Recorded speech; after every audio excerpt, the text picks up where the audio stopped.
Hey guys, it's QuickyBaby and welcome back to World of Tanks, and this video is going to be focused on trying to maximize your credits in World of Tanks, because I don't know about you, but recently I've found that my credit income has been dropping and dropping, probably because of the fact that I played so much of the ranked game mode. And that was a massive credit sink. I was having to grind millions of credits to try and, at least I feel, remain competitive, because, let's be honest, armor has been escalating in the game recently, and what is the answer for armor? Well, usually it's a dab of the dookie to load premium or gold ammunition, whatever you want to be calling it. Now, the issue is that there have been quite a few tanks going in, such as, I guess, the Defender, the Chrysler. Well, that caused a lot of drama, didn't it? But also vehicles that are not premium tanks, such as the Mouse and the Type 5 Heavy, where you really feel like you have to dab that 2 key to have any kind of a chance to be able to take them on frontally. And so that means premium ammunition has gone up because you can't really get around it. You can't flank a Mouse in every situation. You can't flank a Type 5 Heavy in every situation. Sometimes you just have to get the job done frontally, and to have any chance of that, then it is a dab of the 2. So this video is going to be focused on trying to discuss the intricate details of credits. How do you get them actually in the battle? Now, everybody will be saying, well, just play a premium tank, right? Yeah, of course, premium tanks can be useful, but there are actually many mechanics that not a lot of people realize as to how do you actually calculate the credit income. Now, I've got most of my figures off the What Wiki page. Now, everything, while it is subject to change, and as far as I'm aware, this is how it is working in the game currently. And it would make sense because when I look down the list, I felt from my games that that is usually the result as to how I can try and get more credits in each round of World of Tanks. So firstly, there is a base payment that everybody will receive, whether you win, whether you lose. And this base payment is increased by the tier that you play. You might notice that when you play tier 1 tanks that you get very little credits, and that's because you're going to be getting the base payment times by 1. Whereas when you play a tier 10 tank, your base payment will be much higher, 10 times higher to be exact. Now, you might be wondering, does it matter if you win in World of Tanks? And yes, it does. The multiplier that you get for winning on this base payment is 85% increase. You get 1.85 times rather than your, well, you get basically an extra 85% credits over what your base payment in your tier would be. So immediately, try and win your games. I know that you can't win them all, but if you do manage to squeeze out that win, well, you're going to be getting 85% increased credits compared to if you do lose. So try and win more of your games. Next up, there is actually a bonus for engaging vehicles that are higher tier. Now, that really isn't going to be happening in this replay. If you shoot tanks that are 1 tier higher, you will gain 10% extra credits compared to if you shoot an equal tier target. It's raw base damage. If I do 390 damage to an equal tier tank, and it gets me, for example, 10,000 credits, as it probably will do when I'm playing my Revelorise, if I shoot a tier 9 tank, then I am going to be getting 11,000 credits. So if you have a choice of shooting a higher tier tank and you're sure you're going to be able to penetrate it, then try and shoot the higher tiered vehicle. Now, this kind of had more of an impact in World of Tanks, shall we say, before the new matchmaker system, where there can only be 3 top-tier tanks on either side. Now, this replay is actually from just before the new matchmaking system in patch 9.17.1. So you might be wondering, well, why are there 5 tier rates on either side on this game, or 6? Or however many there are, I can't quite count right now.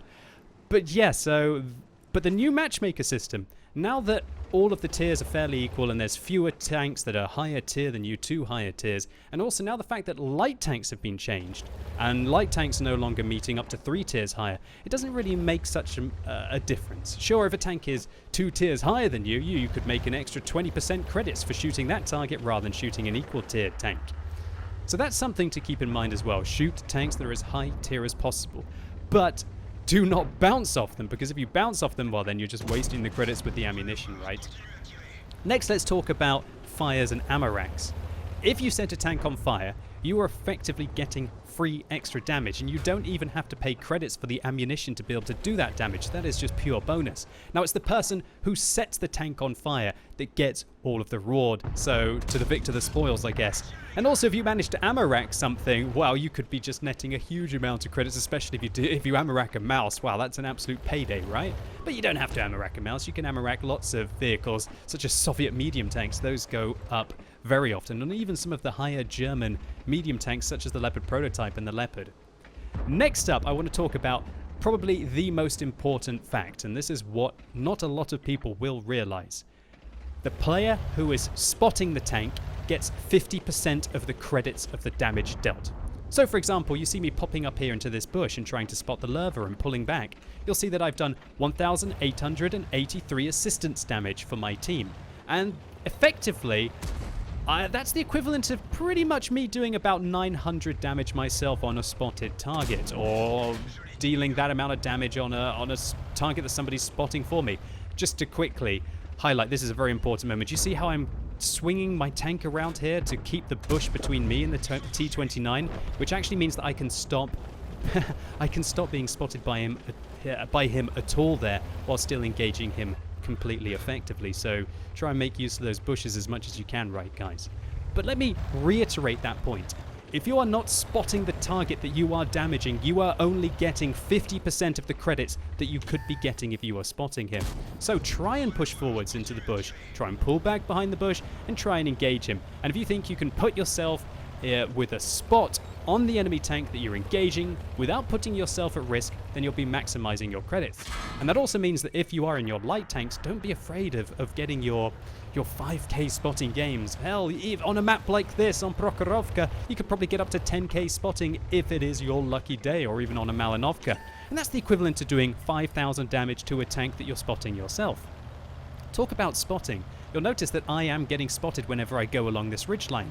That has to mean that there is some kind of a tank towards this location, because I'm not going too far around this corner, so I'm not getting spotted from the location that we see here. He's got to be in this location, and so I'm just trying to find out where he is. So we found out it's very important to be spotting the tank you're damaging, or spotting for your allies if you want to make big credits. But did you know there's also a little bit of a bonus for getting the initial spot in a game of World of Tanks? You know how you get your scout medal, right?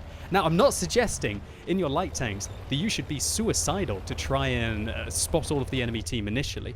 Do it safely if you can, but never be a suicide scout. That's one of the worst kinds of players in the game. Sure, you want to maybe take a risk to be able to get into an important bush, but you've got to make the risk-reward analysis yourself there, right? And nobody hates a light tank more than if he is a suicide scout. But of course, if you can try and get the initial spots for free, take them. It's just extra credits for you as well. And also, this is going to be a bit of a controversial one, but there is a bonus that is applied team-wide. Oh, I definitely know that somebody's in that bush, and there he is, the T-3485M. But he got a little bit greedy there. He wanted to shoot me, didn't think that I would spot him, and I indeed lit him up. But this is a bit of a controversial one. Did you know that there is a bonus for capturing the enemy's base? And if you capture the enemy's base, a flat bonus is provided to the entirety of your team. And we might be seeing that in this replay, but no spoilers, huh? So now there are only a few things that can really affect your credits. Number one, that each tank has a specific coefficient for credit income. Wargaming use this to balance out the performance of your premium vehicles. Some premium tanks have a very high credit coefficient. You can look this up online. I'll try and find a resource to provide for you, but I may not if I can't find one. I'm not sure if it's a hidden statistic, but you'll probably be able to find things on the forums of vehicles and their coefficient. It's probably something that Wargaming should provide to you, but I guess then we'll see people picking specific premium tanks. But for example, you might find that if you deal damage in your KV-5, you're going to get way more credits than if you dealt damage in your Defender. So it's worth taking into account that try and pick vehicles that you do find have higher credit coefficients, but it's probably more important that you just focus on trying to deal as much damage and do as much spotting as you possibly can, and playing the vehicles that you are strongest at. Now there we go, the base is captured. But will the lurver die? Yes, the lurver dies as well, so we're also going to get that base capture bonus in this replay. So there we have it, 171,000 credits received in the M4A1 Revolurise, and that is 156,000 credits profit, because it doesn't look like we fired many, if any, heat rounds in that game, as our resupply of ammunition was only 11,000. And the reason we made so many credits was 5,800 damage on vehicles that I believe I was spotting for myself, 2,200 assistance damage, in addition to the fact that our team managed to cap out yet defeat the entirety of the enemy team. Now, while I've talked about how credits are received, I haven't talked about how credits are spent. Without a doubt, ammunition is most likely to be your biggest expense unless you really go for it with regards to premium consumables. And so one thing I strongly recommend is that you take a look at how much your ammunition actually costs. The standard shells in the Revelry say cost 580 credits, yet they do 390 damage. Compare that to, for example, the FV4202, that tier 8 British premium medium tank, which base shell cost is 680 on its standard shells, yet it only deals 230 damage. So not only are the shells more expensive, but you're dealing just over half less damage, if of course you manage to penetrate. Which leads me on to my next big point. Try to abilide playing tanks if you want to make credits that have very low base penetration. For example, the T-54. This vehicle has 201 millimeters of base penetration on the more competitive gun. However, if you fire premium rounds with this tank, you have 330 millimeters of penetration, yet your shell cost is now 4,800 a shot. But what not a lot of people know about the T-54 is even the standard rounds are really expensive. This vehicle does 320 damage per shot.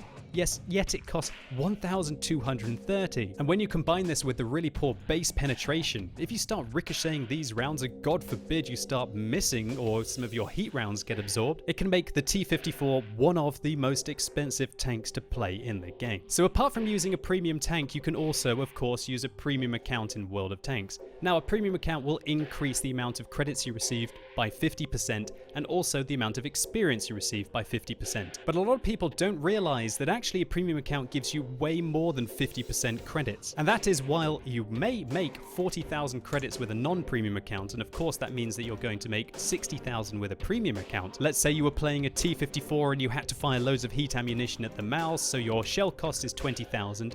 It's still going to be 20,000 with a premium account. And you also got destroyed because all the artillery focused you. I don't know, what's a repair cost? Maybe 12,000 for a T-54, and it's going to be same for the premium account. Now, of course, this is going to be income minus the shell cost minus the repair.